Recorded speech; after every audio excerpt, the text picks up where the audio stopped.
तो हेलो दोस्तों, welcome back to my YouTube channel RKITI। आज के इस वीडियो में देखेंगे जो LP में प्रीवियस ईयर में जो भी क्वेश्चन पूछा हुआ था उसका एनालिसिस करेंगे। और यह जो है आपका टॉप 20 क्वेश्चन होगा, है ना। यानी प्रीवियस ईयर का 20 क्वेश्चन का हम इस वीडियो में फुल्ली डिस्कशन करेंगे। क्वेश्चन का टिक लगा के आगे नहीं बढ़ेंगे, डिटेल जो है क्वेश्चन देखा जाएगा, उसके बाद उसका आंसर देखा जाएगा, ठीक है। तो अगर हमारे चैनल पे पहली बार विजिट कर रहे हैं तो रिक्वेस्ट है चैनल को सब्सक्राइब करिए और अपने फ्रेंड सर्किल में फॉरवर्ड करिए, ठीक है। और अगर वीडियो पसंद आता है तो एक बार लाइक ज़रूर कर लीजिए। तो चलिए वीडियो फिर स्टार्ट कर लेते हैं। क्वेश्चन नंबर आपका पहला इसमें है, कठोर तारों को काटने के लिए कौन सा प्लायर उपयुक्त है। यानी जो कठोर वायर होते हैं, कठोर तार होते हैं, उसको काटने के लिए कौन से वायर या कौन से प्लायर उपयुक्त होते हैं। पहला वायर स्टिपर, दूसरा लॉन्ग नोज प्लायर, तीसरा लुकिंग प्लायर, चौथा डायगोनल प्लायर। तो देखिए वायर जो स्टिपर होता है प्रायः इलेक्ट्रीशियन का यह हथियार होता है। तार का जो ऊपर का इंसुलेशन होता है उसको छीलने के लिए प्रयोग किया जाता है। बात करें लॉन्ग नोज प्लायर का, तो लॉन्ग नोज प्लायर जो होता है वह जो नोच की तरह, उसका आगे का नोच की तरह उभरा हुआ निकला हुआ रहता है। तो जहाँ पे हमारे हाथ नहीं जा पाता है वहाँ पे उसको मतलब कोई भी चीज़ काटने या फिर दबाने के लिए उसका प्रयोग किया जाता है वहाँ पे, ठीक है। और बात करें डायगोनल प्लायर या डायगोनल कटर जो होता है, तो ये बेसिकली आपका कठोर तारों को काटने के लिए प्रयोग किया जाता है, ठीक है। ऑप्शन डी बिल्कुल सही हो जाएगा। डायगोनल कटर तारों को मतलब कठोर तारों को काटने के लिए प्रयोग किया जाता है। LP टेक्नीशियन पूछा हुआ था 22/1/2019 को, ठीक है, याद रखेंगे। तो इसका डिटेल देख लेते हैं। और तारों को काटने के लिए विकर्ण कटर या विकर्ण कटर प्लायर या वायर कटर का उपयोग तारों को काटने के लिए किया जाता है, कठोर तारों को काटने के लिए। ये इसका फिगर है, ठीक है। इसकी सहायता से कम व्यास वाले तारों एवं केबलों को काटने के लिए किया जाता है, प्रयोग किया जाता है, जो कि टर्मिनल के पास होते हैं, ठीक है। इसका प्रयोग केबल कॉर्ड का आवरण व रोधक हटाने के लिए भी इसका प्रयोग किया जाता है। विकर्ण कटिंग प्लायर 100, 125, 140, 160, 180 एवं 200 mm लंबाई के बनाए जाते हैं, ठीक है। यानी इतना तक के लंबाई के यह बनाए जाते हैं, 200 mm तक की लंबाई तक बनाए जाते हैं, ठीक है। तो आई होप आपको ये क्वेश्चन अच्छे से समझ में आया होगा। चलिए अगला क्वेश्चन देखते हैं। हमारा है, निम्नलिखित चित्र में दिखाई गई रेती फाइल, रेती को इंग्लिश में फाइल कहते हैं, की पहचान करिए। ये भी LP में पूछा हुआ है। तो ये फाइल 6-7 प्रकार की फाइल होती हैं। तो ये जो फाइल दिखाया गया है इसका आपको नाम बताना है। पहला रेस फाइल, दूसरा कट्स कट फाइल, तीसरा डबल कट फाइल, चौथा है सिंगल कट फाइल। तो देखिए दोस्तों, ये आपका रैस्प कट फाइल है, ठीक है। इसमें ऑप्शन ए सही है, रैस्प कट फाइल। इसके बारे में देखते हैं। फिगर में दिखाया गया रेती फाइल रैस्प कट फाइल है। सिंगल कट तथा डबल कट रेतियों के समान इन रेतियों के दांते सीधे लाइन में तथा एक दूसरे से जुड़े नहीं होते हैं, बल्कि रेती के फलक एक दूर दूर पंच द्वारा उभराकार बनाए जाते हैं। जैसा कि फिगर में दिखाया गया है, इनका प्रयोग लकड़ी, रबड़ या घोड़ों के खुर आदि को मुलायम करने के लिए तथा चमड़ा एवं नर्म धातु आदि वस्तुओं को रेतने के लिए प्रयोग में किया जाता है। तो रास्प फाइल का प्रयोग कहाँ किया जाता है? लकड़ी, रबड़, घोड़े की खुर को मुलायम करने के लिए और चमड़ा एवं नर्म धातुओं को रेतने के लिए प्रयोग में किया जाता है। किसका? रास्प फाइल का, ठीक है। तो याद रखेंगे आप। चलिए अगला क्वेश्चन देखते हैं। हमारा तीसरा है, दी गई आकृति में दिखाई गई रेती के प्रकार की पहचान करें, ठीक है। ये कौन सी रेती दिखाई गई है इसकी पहचान करना है।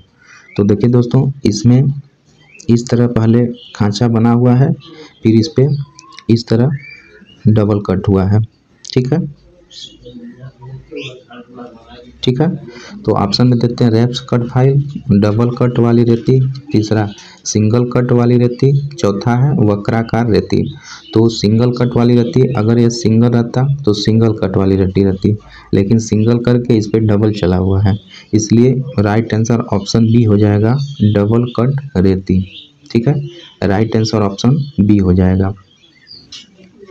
तो दिया गया फिगर जो है डबल कट वाली रेती का है। डबल कट फाइलों में दांतों की पत्तियां होती हैं, दांतों की जो पत्तियां होती हैं जो एक दूसरे को क्रॉस करती है, इसलिए दांत तेजी से काटने के लिए हीरे के आकार के हो जाते हैं। सामग्री को त्वरित रूप से हटाने व मोटे काम के लिए डबल कट फाइल का उपयोग करते हैं। ठीक है, इसका उपयोग कहाँ किया जाता है? तो सामग्री के त्वरित रूप से हटाने, कोई भी मटेरियल है, मेटल है, जैसे हम कोई जॉब बना रहे हैं फीडर में, तो उसमें कोई भी उस पर जो मेटल है उभरा हुआ है उसे हमें हटाना है, तो इस पर डबल कट फाइल का प्रयोग कर सकते हैं, या मोटे काम के लिए इस फाइल का प्रयोग किया जाता है। ठीक है, याद रखेंगे डबल कट फाइल है। चलिए अगला क्वेश्चन देखते हैं, क्वेश्चन नंबर 4। क्वेश्चन नंबर हमारा 4 है, गोलाकार छिद्र के लिए परिष्करण के लिए किस उपकरण का उपयोग किया जाता है? ड्रिल का, छेनी का, सी कपाट का, चौथा अर्धगोलाकार हाफ राउंड रेती का। तो गोलाकार छिद्र में परिष्कृत मतलब अंदर से कट करने के लिए अर्धगोलाकार हाफ राउंड फाइल का प्रयोग किया जाता है। तो ऑप्शन डी बिल्कुल सही हो जाएगा। ठीक है, हाफ अर्धगोलाकार रेती। ठीक है, अर्धगोलाकार छिद्र के लिए परिष्करण के लिए अर्धगोलाकार रेती का उपयोग किया जाता है। रेती का प्रयोग अतिरिक्त मटेरियल हटाने के लिए किया जाता है, मतलब यह रेती है तो अतिरिक्त अगर मटेरियल है तो उसको हटाने के लिए किया जाता है। अर्धगोलाकार रेती का क्रॉस सेक्शन वृत्ताकार यानी गोलाकार होता है, इसकी बनावट वृत्तखंड की जैसी होती है। इस प्रकार की रेती का इस्तेमाल अतिरिक्त वक्र खींचने के लिए किया जाता है। किसी कार्यखंड पर आधा गोल बना हो जिसे घिसकर उसका आकार बड़ा करना हो तो वहां पर इसका प्रयोग किया जाता है। ठीक है, इसका वर्क क्या होता है? किसी कार्यखंड पर आधा गोला बना हो तो उसे घिसकर उसका आकार बड़ा करने के लिए वहां पर इस रेती का प्रयोग किया जाता है। ठीक है, इसका अर्धगोलाकार हाफ राउंड रेती का। ऑप्शन डी बिल्कुल सही हो जाएगा। चलिए अगला क्वेश्चन देखते हैं। 5वां है, चित्र के में दिखाए गए उपकरण का नाम क्या है? फिगर दिखाया गया है, इसका नाम क्या है? पहला स्टैंड, दूसरा हैंडल क्रिम्पिंग प्लायर, चौथा है बैट निप, चौथा साइड कटिंग प्लायर, तीसरा बेंट निप। तो राइट आंसर ऑप्शन बी हो जाएगा, हैंड क्रिम्पिंग प्लायर। ठीक है, इसका नाम जो है हैंड क्रिम्पिंग प्लायर है। इस फिगर को आप याद रखेंगे, हैंड क्रिम्पिंग प्लायर है। ठीक है, चलिए अगला क्वेश्चन देखते हैं। प्रयुक्त वस्तु को पकड़ने के लिए कौन से प्लायर का उपयोग किया जाता है? यानी कोई वस्तु है उसको पकड़ने के लिए, प्रयुक्त वस्तु को पकड़ने के लिए कौन से प्लायर का प्रयोग किया जाता है? पहला नोज प्लायर, दूसरा साइड कटिंग प्लायर, तीसरा डायगोनल प्लायर, चौथा वायर स्टिपर। तो पहले क्वेश्चन में हम डिस्कशन कर चुके हैं, तो इसको पकड़ने के लिए नोज प्लायर का प्रयोग किया जाता है। प्रयुक्त वस्तु को पकड़ने के लिए नोज प्लायर का प्रयोग किया जाता है। तो ऑप्शन आपका ए सही हो जाएगा। ठीक है, देखिए प्रयुक्त वस्तु को पकड़ने के लिए नोज प्लायर सबसे उपयुक्त होता है। इसका प्रयोग छोटे भागों तथा अवयवों को पकड़ने के लिए और उसे खींचने के लिए प्रयोग किया जाता है। ठीक है, तो राइट आंसर ऑप्शन ए हो जाएगा, नोज प्लायर। चलिए क्वेश्चन नंबर 7 देखते हैं। 230 वोल्ट विद्युत स्रोत पर 10 एम्पीयर धारा लेने वाले विद्युत हीटर की इनपुट शक्ति कितनी होगी? तो विद्युत हीटर की इनपुट शक्ति कितनी होगी? 230 वोल्ट है, 10 एम्पीयर है। तो देखिए यहाँ पे भी दे दिया है 230 वोल्ट, और आई दे दिया कितना 10 एम्पियर। तो पावर का फार्मूला 3 होता है, पहला P बराबर वी आई, दूसरा V स्क्वायर बाई आर, तीसरा आई स्क्वायर आर। तो जिस हिसाब से दिया रहता है उसमें मान पुट करके हम निकाल लेते हैं। तो यहाँ पे V दिया है, I दिया है, यानी कि पहला लगा देंगे P बराबर वी आई। तो P बराबर V में वी आई से लगाकर हम निकाल लेंगे। V का मान कितना है 230 है, I का मान 10 है, गुणा कर लेंगे तो 2300 वाट आ जाएगा। ऑप्शन सी आपका बिल्कुल सही हो जाएगा। ठीक है, चलिए अगला क्वेश्चन देखते हैं। है 3 समान बल्ब श्रेणी क्रम में जुड़े हुए हैं। 3 बल्ब है, श्रेणी क्रम में जुड़े हुए हैं और ये तीनों कुल m शक्ति व्यक्त करते हैं। यदि बल्बों को समांतर क्रम में जोड़ा जाए तो व्यय शक्ति कितनी होगी। यानी 3 बल्ब है, उसको श्रेणी क्रम में जोड़ा गया है और यह कुल शक्ति का व्यय कितना है m से दर्शाया गया है, यानी P बराबर m हो जाएगा। और यदि वही बल्ब को समांतर क्रम में जोड़ा जाए तो व्यय शक्ति ज्ञात करना है। ठीक है, तो चलिए देखते हैं।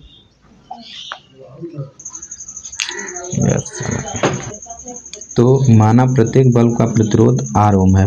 ठीक है, तो श्रेणी क्रम में जोड़ने पर समतुल्य प्रतिरोध R equivalent R plus R यानी 3R हो जाएगा। तो शक्ति हम जानते हैं P बराबर V स्क्वायर बाई R, इससे पहले फार्मूला बताए थे। तो इसमें हम पूरा जो शक्ति व्यय है P के जगह M ले लिया है, तो M बराबर V स्क्वायर बाई R हो जाएगा। तो P बराबर M ले लिया है, तो R के जगह कितना रख देंगे 3R, क्योंकि R इक्विवेलेंट है। तो M बराबर V स्क्वायर बाई 3R हो जाएगा, 3R हो जाएगा। समीकरण आपका 1 हो जाएगा, या इसको इधर इंटरचेंज कर देंगे, 3M बराबर V स्क्वायर बाई R। अब समांतर क्रम में जोड़ने पर समतुल्य प्रतिरोध, समांतर क्रम में क्या हो जाएगा, जब समान प्रतिरोध का रेजिस्टेंस होता है तो रेजिस्टेंस बटे कुल रेजिस्टेंस की संख्या यानी R/3 हो जाएगा। ठीक है, समांतर में तो P बराबर R/3 हो जाएगा। अब क्या करेंगे, अब शक्ति V2 में उसका मान पुटअप कर देंगे, तो V2 बराबर V स्क्वायर बाई R हो जाएगा। तो R इक्विवेलेंट है तो इसका मान रख देंगे, इसका यहाँ पे जो R इक्विवेलेंट दिया था इसका मान जब रख देंगे तो P2 बराबर V स्क्वायर बटे R/3, तो 3 ऊपर चला जाएगा। ठीक है, जब 3 ऊपर चला जाएगा तो क्या मिलेगा, P2 बराबर 3V स्क्वायर बटे R। ठीक है, तो समीकरण 1 से V स्क्वायर बाई R का मान रखने पर, तो समीकरण हम 1 से V स्क्वायर बाई R का मान रख देंगे तो क्या हो जाएगा, 3 into V square by R का मान क्या था 3M था, तो P2 बराबर 3 गुणे 3M, तो हो जाएगा P2 बराबर 9M। ठीक है, तो राइट आंसर ऑप्शन देख लेते हैं, उसमें क्या हो जाएगा 9M वाला जो भी होगा वह उसका सही आंसर हो जाएगा। सर ऑप्शन सी हो जाएगा 9M। ठीक है, जब उसे हम समांतर में जोड़ेंगे तो 9M हो जाएगा, ऑप्शन सी बिल्कुल सही हो जाएगा। ठीक है, चलिए अगला क्वेश्चन देखते हैं। 2 ओम 3 ओम और 6 ओम वाले 3 प्रतिरोध को समांतर क्रम में जोड़ा गया है, संयोजन का कुल प्रतिरोध ना होगा। देखिए इसको समांतर क्रम में जोड़ा गया है, तो समांतर क्रम में जोड़ने का क्या होता है, इसको रेजिस्टेंस को हम समांतर में जोड़ देते हैं। तो समांतर में क्या होता है, करंट का मान अलग अलग होता है और वोल्टेज का मान समान होता है। तो यहाँ पे 2 ओम मान लेंगे, यहाँ पे 3 ओम मान लेंगे, यहाँ पे 6 ओम मान लेंगे। तो 1/R इक्विवेलेंट बराबर 1/2 प्लस 1/3 प्लस 1/6 हो जाएगा। जब इसे एलसीएम लेंगे तो 6 हो जाएगा एलसीएम, तो 2 3 6, 3 दूनी 6, 6 कम 6 यानी 3 2 5, 5 1 6, फाइनली आपका 6/6 आ जाएगा। तो इसे जब काटेंगे तो 1 आ जाएगा। ठीक है, यानी 1 ओम आ जाएगा आपका, इक्विवेलेंट जब लिखाएंगे प्रतिरोध तो 1 ओम आ जाएगा। तो और भी एक दोस्तों शॉर्ट ट्रिक होती है यह ज्ञात करने के लिए, अगर देखिए 2 ओम 3 ओम 6 ओम दिया है, अगर यह समांतर क्रम में दिया है तो याद रखेंगे जो सबसे कम प्रतिरोध है उससे भी कम वाला जो होगा ऑप्शन में वही इसका आंसर हो जाता है। ठीक है, एक बार फिर से रिपीट करते हैं, जो भी दिया हुआ है आपका 2 ओम 3 ओम 6 ओम एक्स्ट्रा जो भी दिया होता है, अगर समांतर क्रम में है तो सबसे कम प्रतिरोध वाला जो है उससे भी कम वाला आंसर होता है। ठीक है, जैसे ऑप्शन में देखते हैं 1 ओम दिया है, 36 ओम दिया है, 11 ओम दिया है, 3 ओम दिया है। तो 36 ओम भी क्या है, इससे ज़्यादा है, 3 ओम भी इससे ज़्यादा है, 2 ओम इससे पहले है, 11 ओम भी ज़्यादा है, लेकिन हमें 2 ओम से भी कम वो होगा जो वही आंसर होगा। ठीक है, तो ऑप्शन ए ऐसे भी आप कर सकते हैं। एक ही दिखाई दे रहा है, वो भी एक है, 2 से कम है, तो ए ऑप्शन बिल्कुल राइट हो जाएगा। ठीक है, तो इस तरह भी आप निकाल सकते हैं। तो दोस्तों आज के लिए बस इतना ही रहने देते हैं, आगे और भी ऐसे वीडियो लेकर आते रहेंगे। जो भी एलपी प्रीवियस ईयर का जितना भी क्वेश्चन है, जहाँ तक हो सकता है वहाँ तक हम कराते रहेंगे। तो अगर वीडियो पसंद आया हो तो हमारे चैनल से ज़रूर सब्सक्राइब करिए और अपने फ्रेंड सर्कल में फॉरवर्ड करिए। ठीक है, मिलते हैं नेक्स्ट वीडियो में, तब तक के लिए जय हिंद जय भारत।